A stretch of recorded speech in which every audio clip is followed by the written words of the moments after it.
the green machine, gonna rock the town without being seen. Have you ever seen a turtle get down? Slamming and jamming to the new swing sound. Yeah, everybody let's move. Vanilla is filled with a new jack groove. Gonna rock and roll the place with the power of the Ninja Turtle bass. Iceman, you know I'm not playing. Devastate the show what the turtles are saying. Ninja, ninja, rap. Ninja, ninja, rap. Ninja, ninja, rap. Go, go, go, go. Go ninja, go ninja, go. Go ninja, go ninja, go. Go ninja, go ninja, go. Hey, what's good everybody? This is Ced, and this is another one of my movie reviews. And tonight I am reviewing Teenage Mutant Ninja Turtles Out of the Shadows. And as I mentioned when I reviewed the first reboot, Teenage Mutant Ninja Turtles was probably 50% of my childhood, so this is of course a very nostalgic and exciting experience for me just to go and see something that I enjoyed so much growing up being updated and redone. So let's jump right into it, and we'll start off with the pros. First pro, and I would say the biggest pro, is the nostalgia factor. If you were growing up in the late 80s and through the 90s, you of course were a fan of the cartoons. A lot of people were and still are fans of the comics. I personally was just a fan of the Saturday morning cartoons as well as the films that started coming out in the beginning of the 90s. The first reboot of course had plenty of nostalgic scenes and Easter eggs throughout the film.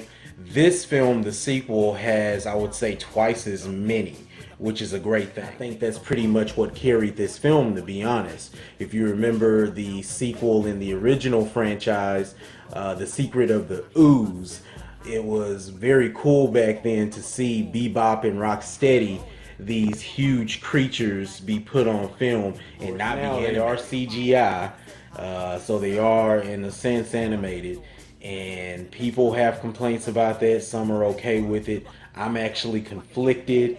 Part of me wishes that we could get back to the more realistic costumes and prosthetics and animatronics that were used back then, and just update them more to make it seem more realistic and kind of try to recapture that magic that was in the film back then. The other part of me also understands that the CGI is required to be able to accomplish the style that's used for the scenes, especially the fights and the action. You're not going to be able to do that with actual actors and costumes. But there are a lot of little hints and Easter eggs throughout this film that hint back to the 90s sequel, The Secret of the Ooze. Vanilla Ice playing in the background at one point, which was kind of funny and cool. Another pro is special effects. The special effects were awesome, especially in 3D. This is probably some of the most crisp and realistic and immersive 3D I've ever seen on film, especially in IMAX. So if you see the movie for no other reason, it's worth seeing just to watch a lot of these battles and a lot of these action scenes. The way they're shot is really kind of baffling, and I'm not really sure how they're able to accomplish it the way they do, but it's a great finished product.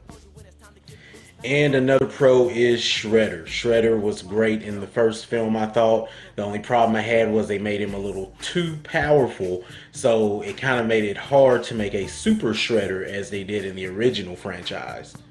Shredder is mostly himself, the man, throughout this film. He's not really Shredder, but they have a great actor playing him, and I enjoyed the time that he was on camera.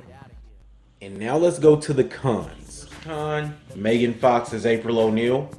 My reason being because it is April O'Neil being played by Megan Fox.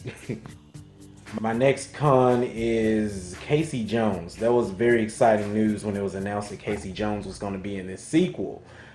But they got a great actor. They got Stephen Amell, who plays Oliver Queen, aka Arrow, on the CW.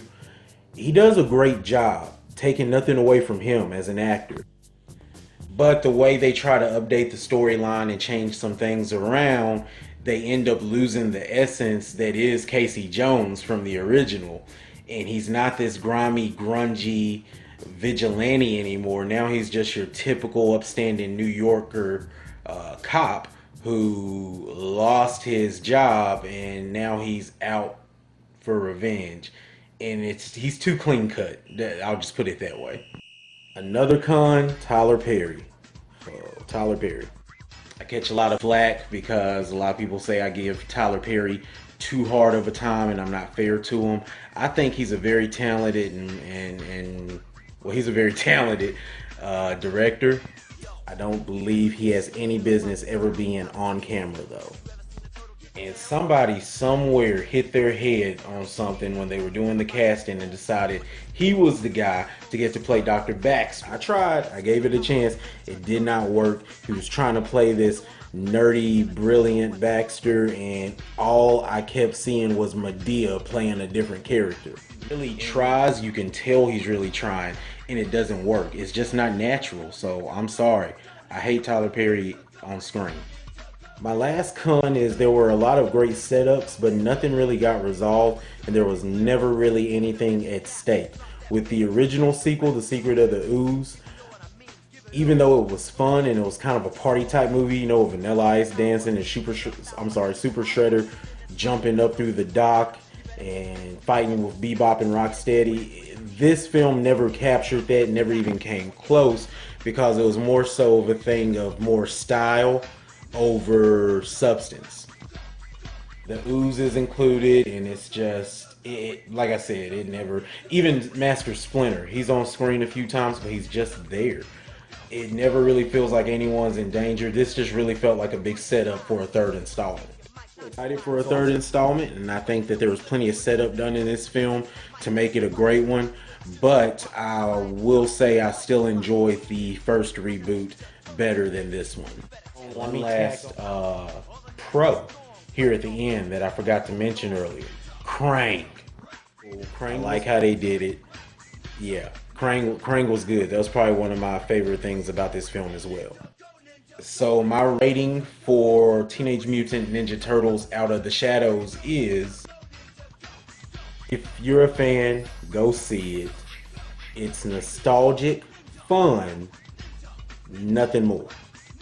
Nothing great about the movie, and I'll be honest, it may not even be that memorable, honestly. But it's, as far as summer flicks go, it's fun. So go see it for that. But as you can probably tell, I'm pretty conflicted with a lot of things in the film, and that's never really a great thing.